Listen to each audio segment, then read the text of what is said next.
Hello friends, welcome to Bhoomika kitchen. ನಾನು ನಿಮ್ಮ ಭೂಮಿಕಾ ಸುದರ್ಶನ್. ಇವತ್ತು ಸಿಂಪಲ್ ಆಗಿರೋಂಥ ಕ್ಯಾಪ್ಸಿಕಮ್ ಸಬ್ಜಿ ಮಾಡೋದು ಹೇಗೆ ಅಂತ ತೋರಿಸ್ತಾ ಇದ್ದೀನಿ. ಬನ್ನಿ ಮಾಡೋದು ಹೇಗೆ ಅಂತ ನೋಡೋಣ. ಇವತ್ತು ನಾನು ನಿಮಗೆ ತುಂಬ ಸ್ಪೆಷಲ್ ಆಗಿರೋಂಥ ಕ್ಯಾಪ್ಸಿಕಮ್ ಪಲ್ಯ ಅಥವಾ ಗೊಜ್ಜು ಏನು ಬೇಕಾದರೂ ಹೇಳ್ಬೋದು. ಇದನ್ನು ಮಾಡೋದು ಹೇಗೆ ಅಂತ ತೋರಿಸ್ತಾ ಇದ್ದೀನಿ.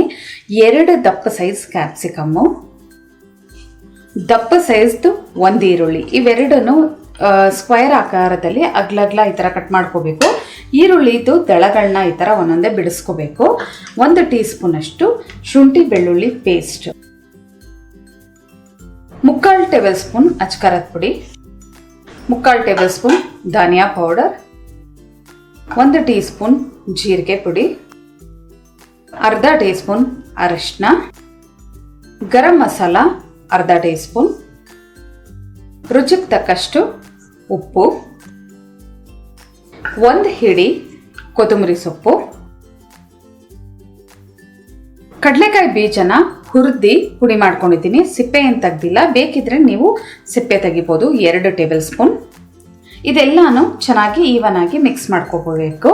ನೀವು ಸ್ಪ್ಯಾಚುಲಾದಲ್ಲಾದರೂ ಮಿಕ್ಸ್ ಮಾಡ್ಕೊಳ್ಳಿ, ಇಲ್ಲ ಅಂದರೆ ಈ ಥರ ನಾನು ಕೈಯಲ್ಲಿ ಮಿಕ್ಸ್ ಮಾಡ್ತಿದ್ದೀನಲ್ಲ ಆ ಥರನಾದರೂ ನೀವು ಮಿಕ್ಸ್ ಮಾಡ್ಕೋಬೋದು. ಎಲ್ಲ ಈವನ್ ಆಗಿ ಎಲ್ಲದಕ್ಕೂ ಮಿಕ್ಸ್ ಆಗಬೇಕು. ಆ ಥರ ಈ ಮಸಾಲೆನ ಮಿಕ್ಸ್ ಮಾಡ್ಕೊಳ್ಳೋಣ. ಮಸಾಲೆ ಎಲ್ಲ ಚೆನ್ನಾಗಿ ಕೋಟ್ ಆಗ್ತಿದ್ದ ಹಾಗೆ ಇದನ್ನು ಪಕ್ಕ ಎತ್ತಿಟ್ಕೊಂಡು ಒಗ್ಗರಣೆ ಹಾಕೊಳ್ಳೋಣ. ಸ್ಟವ್ ಆನ್ ಮಾಡಿಕೊಂಡು ಬಾಣಲಿ ಒಳಗಡೆ 2 ಟೇಬಲ್ ಸ್ಪೂನ್ ಎಣ್ಣೆ ಹಾಕಿದ್ದೀನಿ. ಎಣ್ಣೆ ಒಂಚೂರು ಬಿಸಿ ಆಗ್ತಿದ್ದ ಹಾಗೆ 1/4 ಟೀ ಸ್ಪೂನಷ್ಟು ಇಂಗು, ಜೊತೆಯಲ್ಲೇ ಹಸಿಮೆಣಸಿನ್ಕಾಯಿ 3 ಅಥವಾ ನಿಮ್ಮ ಖಾರಕ್ಕೆ ತಕ್ಕಷ್ಟು. ಅಚ್ಕಾರದ ಪುಡಿ ನಾವು ಹಾಕೊಂಡಿರೋದ್ರಿಂದ ಹಸಿಮೆಣಸಿನ್ಕಾಯಿ ಖಾರಕ್ಕೆ ತಕ್ಕಷ್ಟು ನೋಡ್ಬಿಟ್ಟು ಹಾಕೊಳ್ಳಿ. 1 ಸೆಕೆಂಡ್ ಹಸಿಮೆಣಸಿನ್ಕಾಯಿ ಚೆನ್ನಾಗಿ ಫ್ರೈ ಮಾಡ್ಕೊಳ್ತಿದ್ದ ಹಾಗೆ ಇವಾಗ ಮಿಕ್ಸ್ ಮಾಡ್ಕೊಂಡಿರೋವಂಥ ಮಸಾಲೆನ ಇದರೊಳಗಡೆ ಹಾಕೊಳ್ತಿದ್ದೀನಿ.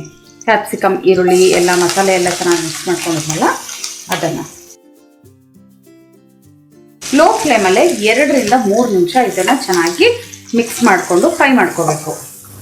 3 ರಿಂದ 4 ನಿಮಿಷ ನೋಡಿ ಈ ಥರ ಫ್ರೈ ಮಾಡ್ಕೊಳ್ತಾ ಇದ್ದೀನಿ. 1 ಸ್ಪ್ಯಾಚುಲಾದಲ್ಲಿ ಮಿಕ್ಸ್ ಮಾಡೋದಕ್ಕೆ ಕಷ್ಟ ಆಗುತ್ತೆ, ಯಾಕೆಂದರೆ ದಪ್ಪ ದಪ್ಪ ಕ್ಯೂಬ್ಸ್ ಆಕಾರದಲ್ಲಿರುತ್ತಲ್ಲ, ಮಿಕ್ಸ್ ಮಾಡಬೇಕಾದ್ರೆ ಬಾಣಲಿಯಿಂದ ಆಚೆ ಬರೋ ಚಾನ್ಸಸ್ ಇರುತ್ತೆ. 2 ಸ್ಪ್ಯಾಚುಲಾ ಇಟ್ಕೊಂಡು ಆ ಕಡೆ ಒಂದು ಈ ಕಡೆ ಒಂದು ಕೈಯಲ್ಲಿ ಈ ಥರ ಮಿಕ್ಸ್ ಮಾಡ್ಕೊಳ್ಳಿ. ಈವನ್ ಆಗಿ ಚೆನ್ನಾಗಿ ಮಿಕ್ಸ್ ಆಗುತ್ತೆ.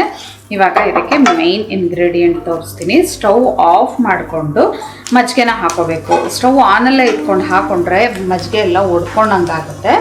ಅದಕ್ಕೋಸ್ಕರ ಅರ್ಧ ಕಪ್ಪಷ್ಟು ಮಜ್ಜಿಗೆ ಹಾಕೊಳ್ತಾ ಇದ್ದೀನಿ.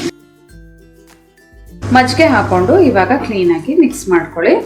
ಮಿಕ್ಸ್ ಮಾಡಿಕೊಂಡು ನಂತರ ಸ್ಟವ್ ಆನ್ ಮಾಡಿಕೊಂಡು ಇದನ್ನು ಬೇಯಿಸ್ಕೋಬೇಕು ಚೆನ್ನಾಗಿ.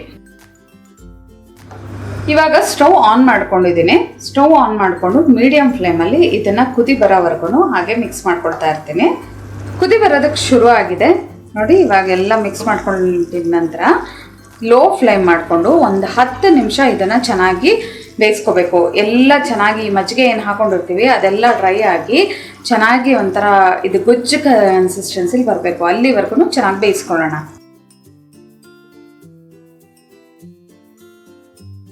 ಹತ್ತು ನಿಮಿಷ ಲಿಡ್ ಕ್ಲೋಸ್ ಮಾಡಿಕೊಂಡು ಬೇಯಿಸ್ಕೊಂಡಿದ್ದೆ. ಮಧ್ಯೆ ಒಂದು 2 ಸಲ ಮಿಕ್ಸ್ ಮಾಡ್ಕೊಂಡಿದ್ದೆ ನೋಡಿ. ಎಲ್ಲ ಚೆನ್ನಾಗಿ ಸಾಫ್ಟಾಗಿ ಬೆಂದಿದೆ. ಹಿಂಗೆ ಮುಟ್ಟಿದ್ರೇ ಕ್ಯಾಪ್ಸಿಕಮ್ದು ಗೊತ್ತಾಗ್ತಿದೆ. ನಾನ್ ಸ್ಟಿಕ್ ಆಗಿರೋದ್ರಿಂದ ತಳ ಏನು ಹತ್ತಲ್ಲ. ನೀವೇನಾದರೂ ಸ್ಟೀಲ್ ಪಾತ್ರೆ ಅಥವಾ ಬೇರೆ ಇನ್ಯಾವುದಾದ್ರೂ ಕುಕ್ಕರಲ್ಲಿ ಈ ಥರ ಮಾಡಬೇಕಾದ್ರೆ ಮಧ್ಯ ಮಧ್ಯೆ ಅವಾಗವಾಗ ಮಿಕ್ಸ್ ಮಾಡ್ತಾ ಇರಬೇಕು, ಇಲ್ಲಾಂದರೆ ತಳ ಹತ್ಕೊಂಡ್ಬಿಡುತ್ತೆ. ನೋಡಿ ಸಬ್ಜಿ ರೆಡಿ ಆಯಿತು, ಕ್ಯಾಪ್ಸಿಕಮ್ ಸಬ್ಜಿ. ನೋಡಿದ್ರಲ್ಲ ಎಷ್ಟು ಸಿಂಪಲ್ ಆಗಿ ಕ್ಯಾಪ್ಸಿಕಮ್ ಸಬ್ಜಿ ಮಾಡ್ಬೋದು ಅಂತ. ಇದನ್ನು ಚಪಾತಿ, ರೊಟ್ಟಿ ಎಲ್ಲದಕ್ಕೂ ನೆಂಚ್ಕೊಂಡು ತಿನ್ಬೋದು. ತುಂಬಾ ಚೆನ್ನಾಗಿರುತ್ತೆ. ಮತ್ತು ತಡ ನೀವು ಕೂಡ ಮಾಡಿ ಹೇಗಿದೆ ಅಂತ ಕಮೆಂಟ್ ಬಾಕ್ಸಲ್ಲಿ ತಿಳಿಸಿ. ಇವತ್ತಿನ ಈ ಸಿಂಪಲ್ ರೆಸಿಪಿ ನಿಮ್ಗೆ ಇಷ್ಟ ಆದರೆ ಲೈಕ್ ಮಾಡಿ, ಶೇರ್ ಮಾಡಿ. ಯಾರೆಲ್ಲ ಇನ್ನು ಭೂಮಿಕಾ ಕಿಚನ್ಗೆ ಸಬ್ಸ್ಕ್ರೈಬ್ ಆಗಿಲ್ಲ ದಯವಿಟ್ಟು ಸಬ್ಸ್ಕ್ರೈಬ್ ಆಗಿ. Thanks for watching.